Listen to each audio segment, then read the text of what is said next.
क्या कभी आपने अपनी ज़िंदगी में रिजेक्शन फेस किया है? मैंने बहुत बार किया है। तो आज का टॉपिक है रिजेक्शन। पर उसके पहले हर बार की तरह मैं आपसे कुछ बात करना चाहता हूँ। अपने जो वीडियोस अपन ने पहले डाल चुके हैं उसमें डिसेंट से एक आध लाइक और कुछ 11-12 व्यूज़ आ जाते हैं, तो ये मेरे लिए काफ़ी सही है। और मैं आपसे बताना चाहता हूँ कि आपको मैंने कल ही बताया था कि मेरी ट्रेन है आज। तो मेरी ट्रेन है 5:10 की, पर मैं 1 घंटे पहले निकल जाऊँगा क्योंकि पिछली बार ना मेरी ट्रेन छूट गई थी। क्योंकि इंदौर में जो प्लेटफॉर्म का सीन है वो थोड़ा सा अलग है। कभी भी आप आएँ तो ध्यान रखें कि जो 6 नंबर प्लेटफॉर्म है वो 1 नंबर प्लेटफॉर्म से होके गुजरना पड़ता है। और 1 नंबर से 6 नंबर की दूरी कुछ 1 किलोमीटर है। तो अगर आपकी ट्रेन 6 नंबर पे है तो आप किसी भी जिससे भी जाते हैं, रिक्शा वाले या फिर ऑटो वालों से, या फिर 6 या फिर 5 नंबर में, तो आप उन्हें बोल दीजिए कि यार हमें 6 और 5 नंबर में जाना है। तो आपको 1 नंबर में नहीं छोड़ेगा, क्योंकि हो सकता है कि किसी किसी एंड मोमेंट में पहुंचता है वहाँ पे, तो आपको फिर ट्रेन मिलना इम्पॉसिबल हो जाएगा। क्योंकि ये मेरे साथ हो चुका है, तो मैं सोचता हूँ कि आपका शुभ चिंतक होने के नाते मैं आपको बता दूँ ये चीज़। कभी भी आप इंदौर आए तो ये है दुनिया की नहीं, सॉरी, ये है इंडिया की सबसे क्लीनेस्ट सिटी। खैर, इंदौर की बात कभी अपन और करेंगे। आज अपन अपने टॉपिक पे वापस आते हैं, जो कि है रिजेक्शन। तो रिजेक्शन वैसे मैंने अपनी हर मोड़ पे लाइफ के फेस किया है, पर आज मैं आपको बताऊंगा कॉलेज प्लेसमेंट्स वाले रिजेक्शन के लिए। मैं आपको कल ही ये बताया था कि मैं कम से कम 20 या 30 कंपनी में बैठ चुका हूँ मेरे प्लेसमेंट होने के पहले, और उनमें से मुझे हर में रिजेक्शन फेस करना पड़ा है। तो बात ये है ना कि आप कितना भी प्रिपेयर करके चले जाओ, आप कितनी भी कोडिंग सीख लो, कितना भी कुछ सीख लो, कितनी भी अच्छी आपकी कम्युनिकेशन कर लो आप, मतलब डिस्पाइट मेरी नहीं है कम्युनिकेशन इतनी अच्छी, पर आप कितनी भी अच्छी कम्युनिकेशन कर लो, पर आखिरी में जो फैक्टर बचता है वो रहता है किस्मत का फैक्टर। और कॉर्पोरेट लाइफ में एक फैक्टर और रहता है कि आप लड़के हैं।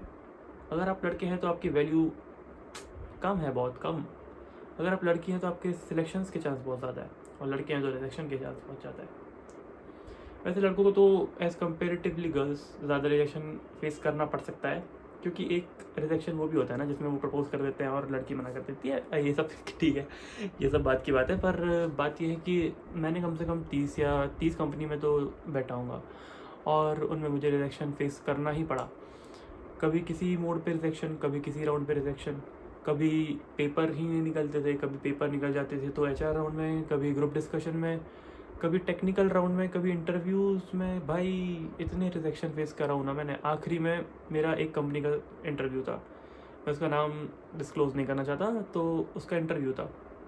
मेरा सब सही है, सब, मुझे पता है कि मेरा सिलेक्शन हो जाएगा, मेरा सिलेक्शन हो जाएगा, मुझे पता है। पर एट दी एंड जब लिस्ट आई तो उसमें मेरा नाम नहीं आया। पता है मैंने क्या गलती किया था? उनने मुझसे कोडिंग करवाए, और ना मतलब मैंने सिर्फ एक ही टेस्ट केस रन किया। जिनने टेक्निकल इंटरव्यू दिए होंगे उन्हें पता होगा कि ऐसे 2 टेस्ट केस रन करना पड़ता है, एक पॉजिटिव के लिए और एक नेगेटिव के लिए। तो मैंने एक टेस्ट केस रन किया, उन्होंने बोले कि दूसरा भी करके बताओ, तो दूसरा जो है वो मेरा फेल हो गया टेस्ट केस। तो मुझे पता था कि कहाँ फेल हो रहा है, पर उन्होंने बोले कि thank you Ganesh, have a good day, will get back you soon, ये सब बोल के वो निकल गए। पर मैंने उनको बोला कि सर मुझे पता है कि मतलब यहाँ पे क्या गलती हुई है, पर उन्होंने सुनी ही नहीं मेरी बात। भाई वो जो था मेरा इंटरव्यू, वो मेरा ऐसा आखिरी इंटरव्यू था कॉलेज का, जो कॉलेज से कंपनी प्लेसमेंट के लिए आती हैं उनके लिए। तो मैं तो भाई टूट ही गया था जब वो लिस्ट आई। मतलब मैं लिटरली रो दिया था, लिटरली रो दिया था। तो ये तो हो गई कॉलेज की रिजेक्शन की बात। मैंने बहुत ट्राई किया पर मेरा कॉलेज में बिल्कुल नहीं हुआ। पर मुझे पता था कि अगर मैं ट्राई करते रहूँगा तो कभी ना कभी तो ऐसे सिलेक्शन हो जाएगा मेरा किसी ना किसी चीज़ में। क्योंकि मैंने कभी तो किसी सर से सुना था कि आप हर चीज़ वो ट्राई करें जिसमें आप फेल हो सकते हैं, तो इसमें आपके फेल होने के चांसेस कम होते हैं, और फिर आपके पास होने के चांसेस बढ़ जाते हैं किसी और चीज़ में, क्योंकि यही तो किस्मत है, यही तो लूप है। तो फिर मैंने मतलब ट्राई करते रहा, फिर फाइनली मुझे ये कंपनी मिली। यहाँ पे भी ऐसा हो गया था मेरे साथ कि मैं अपना मतलब सारी चीज़ पास कर लिया, पर इस बार क्या है ना कि थोड़ा सा रिसेशन ज़्यादा है, तो इन लोग के थोड़े से क्राइटेरिया चेंज थे। इन्होंने सबसे पहले हमसे पेपर दिलवाए, और उन्होंने बोली कि आपको 4 चांसेस मिलेगी। अगर आप 4 में से पास होते हैं तो ठीक है, आपकी ऑन बोर्डिंग हो जाएगी, और अगर आपकी नहीं होते हैं 4 में से पास, तो फिर टाटा बाय बाय। और ये जो ऑफ़र लेटर था वो मुझे अप्लाई करने के, सिलेक्ट होने के 1 साल बाद आया था। तो ये जो प्रोसेस है वो 1 साल बाद चालू हो रही थी हमारी सारी। तो वैसे ही भाई मैंने तो टाइम बहुत वेस्ट कर दिया था, और मैंने तो कैट की प्रिपरेशन चालू कर दिया था कि यार कोडिंग में तो अपना कुछ नहीं होना है, तो चलो कैट की प्रिपेयर कर लेते हैं, कॉलेज चले जाएंगे। इसके बाद हो सकता है कि ऐसे MBA से कुछ मिल जाए अपन को कॉलेज अच्छा सा डिसेंट सा, उसके बाद प्लेसमेंट उठा लेंगे। तो मतलब मैंने कैट की चालू कर दिया प्रिपरेशन। उसके बाद फिर ये आया, इसकी ट्रेनिंग चली हमारी, फिर हमारे 4 एग्ज़ाम हुए। तो इन बीच में मेरी बहुत ज़्यादा तबीयत ख़राब हुई, बहुत ज़्यादा। मतलब मैं आपको बताऊंगा कि मुझे क्या हुआ था, और मैं अभी भी उसकी दवाई ले रहा हूँ। तो मतलब मेरी बहुत ज़्यादा तबीयत ख़राब हो गई। तो पहला अटैम्प्ट हुआ, उसमें मैं फ़ेल हो गया क्योंकि मैं पढ़ नहीं पाया था। मुझे बुखार था 103 कुछ, तो पहले में तो बिल्कुल नहीं पढ़ पाया मैं। दूसरा हुआ, उसमें भी फ़ेल हो गया। दूसरे के बाद ऐसा हो गया था कि मैं नागपुर में एडमिट था 10 दिन के लिए, और उस टाइम पे दिवाली आने वाली थी, इसलिए जो तीसरा वाला था वो डिले हो गया था।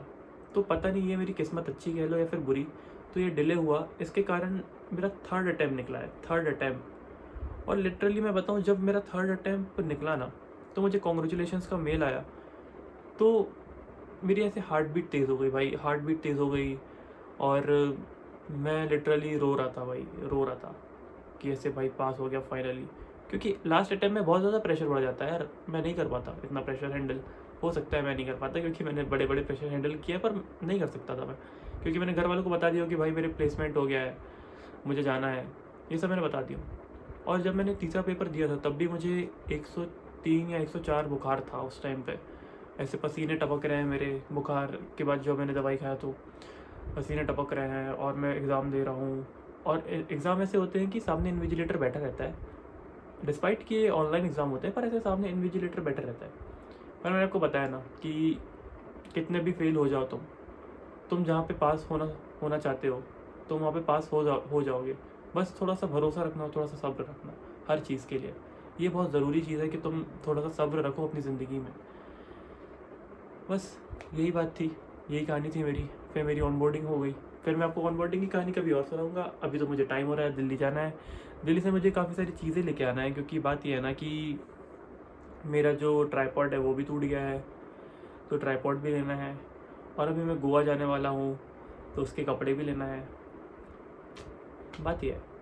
तो आखिरी में मैं जैसे श्रेय देता हूँ एक लड़की को अपनी सक्सेस के पीछे, तो मैं इस बार भी श्रेय देना चाहूँगा उसको कि भाई, जब मेरी तबीयत ख़राब हुई थी तो मैं ऐसे रोता था भाई हर पेपर के बाद कि यार नहीं निकल रहा है, नहीं हो पाएगा, नहीं हो पाएगा। तो वो मुझे कहती थी कि यार एटलीस्ट तू यहाँ तक के पहुँच गया है, निकल जाएगा, निकल जाएगा, मतलब थोड़ा भरोसा रख खुद पे कि निकल जाएगा। तू तो भाई जॉब लगने की बहुत ऐसे एज पे है, मैं तो बेरोजगार बैठी हूँ। तो भाई तेरा तो निकल ही जाएगा, कुछ ना कुछ तो हो ही जाएगा।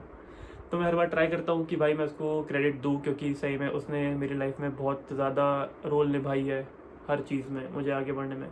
आज जहाँ पे मैं हूँ, हो सकता है कि मैं उसके कारण ही हूँ, क्योंकि मुझे इतना कॉन्फिडेंस उसके कारण आया है। तो थैंक्स। और फिर अपन मिलते हैं दिल्ली में। मैं दिल्ली के ब्लॉग डालने की ट्राई करूँगा, हो सकता है कि ना डाल पाऊँ, पर आपको पता है कि मैं डाल दूँगा। तो stay connected with me, keep going.